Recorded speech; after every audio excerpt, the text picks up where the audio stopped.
Assalamualaikum warahmatullahi wabarakatuh.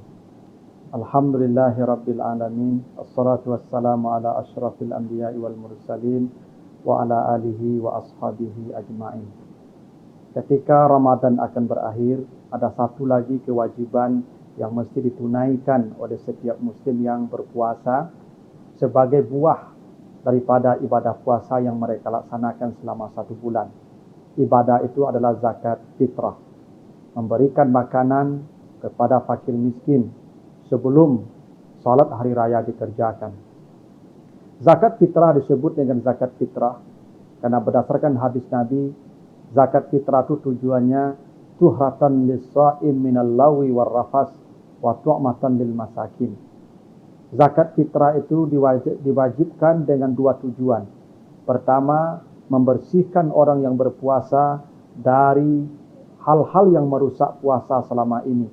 Mungkin selama Ramadan matanya kurang terjaga, mulutnya kurang terpelihara, telinganya kurang terjaga, maka ada hal-hal yang dia lakukan daripada maksiat dan itu akan mengurangi nilai dan pahala puasanya. Maka untuk membersihkan itu, maka diperintahkan kepadanya membayarkan zakat fitrah. Jadi zakat fitrah itu tujuannya seperti kain, adalah penambal dari sobek-sobekan yang ada di kain itu. Yang kedua, zakat fitrah itu diwajibkan untuk tujuan tu'matan lil masakin, memberi makan orang-orang miskin. Karena itu zakat fitrah itu sesungguhnya tidak boleh kepada benda, kepada bangunan, kepada fisik. Dia harus kepada orang, terutama fakir dan miskin. Dari 2 ketentuan zakat fitrah ini, ada beberapa isyarat bahwa sejatinya zakat fitrah itu diwajibkan oleh Rasulullah untuk orang yang berpuasa. Karena bagaimana orang yang tidak berpuasa itu membayarkan zakat fitrah? Karena zakat fitrah itu adalah pembersih bagi orang-orang yang berpuasa, kata Nabi. Walaupun sejatinya zakat fitrah itu disebut juga dengan zakat jiwa. Semua orang yang hidup, yang menemukan Ramadan dan Syawal selama dia muslim, maka dia tetap wajib memberikan zakat fitrah. Karena itu dalam ketentuan zakat fitrah diatur beberapa hal. Misalnya seorang anak yang lahir sesaat menjelang berbuka puasa di 1 Syawal, maka dia wajib dibayarkan zakat fitrahnya. Kenapa? Karena dia menemukan Ramadan dan Syawal.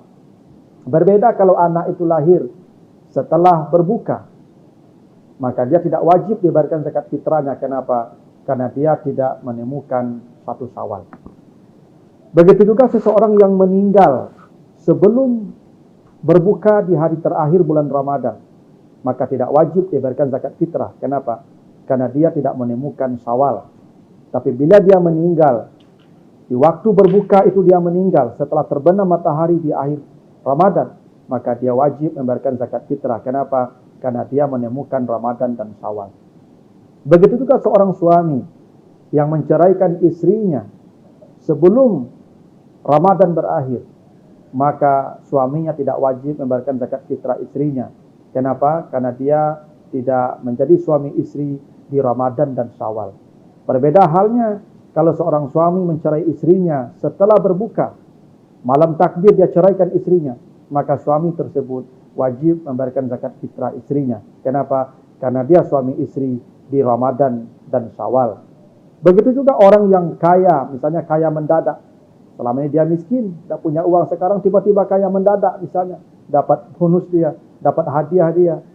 Ya, tapi kekayaan didapatkan sebelum berbuka, maka dia wajib bayar zakat fitrah. Kenapa? Karena dia menemukan kekayaannya ditemukan Ramadan dan Syawal. Berbeda halnya kalau kekayaannya terjadi setelah berbuka.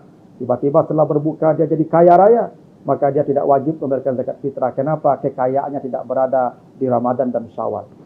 Karena itulah zakat fitrah diwajibkan juga bagi orang yang tidak puasa. Walaupun sejatinya zakat fitrah itu, kata Nabi, menambal kekurangan-kekurangan orang yang berpuasa dari lagha, perkataan-perkataan yang buruk, atau rafas, perkataan-perkataan yang bersifat maksiat. Karena itu, di dalam surah At-Taubah ayat 60 Allah mengatur tentang siapa saja yang berhak menerima zakat fitrah. Disebutkan ada 8. yang kita kenal dengan asnaf yang 8. Kata Allah, innamas sadaqat lil fuqara. Innama itu bentuknya kasar. Tidak boleh kepada yang lain. Kata zakat fitrah tidak boleh ke masjid, tidak boleh membangun gedung sekolah, tidak boleh membangun jembatan, tidak boleh membangun rumah-rumah tahfiz, tetapi semua zakat diserahkan kepada orang al-fuqara, yang paling utama orang yang fakir, yang tidak punya pekerjaan, tidak punya penghasilan, mungkin cacat, dia memang berharap dari bantuan orang, dia nomor satu yang berhak mendapatkan zakat. Ada orang miskin, walaupun punya penghasilan, punya pekerjaan, tapi tak mencukupi apa yang kebutuhan anak istrinya, dia juga berhak menerima zakat. Ada amil, ada mu'alaf, ada orang yang berhutang, ada budak yang dijanjikan merdeka, ada orang yang berjuang di jalan Allah seperti guru-guru mengaji, guru-guru honor dan sebagainya, ada ibnu sabil, orang yang terlantar dalam perjalanan, maka mereka berhak menerima zakat fitrah. Karena itu sebelum Ramadan berakhir, maka bayarkanlah zakat fitrah. Walaupun waktu wajibnya sesaat menjelang khatib naik mimbar. Ingat, ketika khatib telah naik mimbar kita baru membayar zakat fitrah, maka zakat fitrahnya tidak sah dan kita berdosa, tapi tetap kita wajib membayarkannya. Demikian, semoga ada manfaatnya. Wassalamualaikum warahmatullahi wabarakatuh.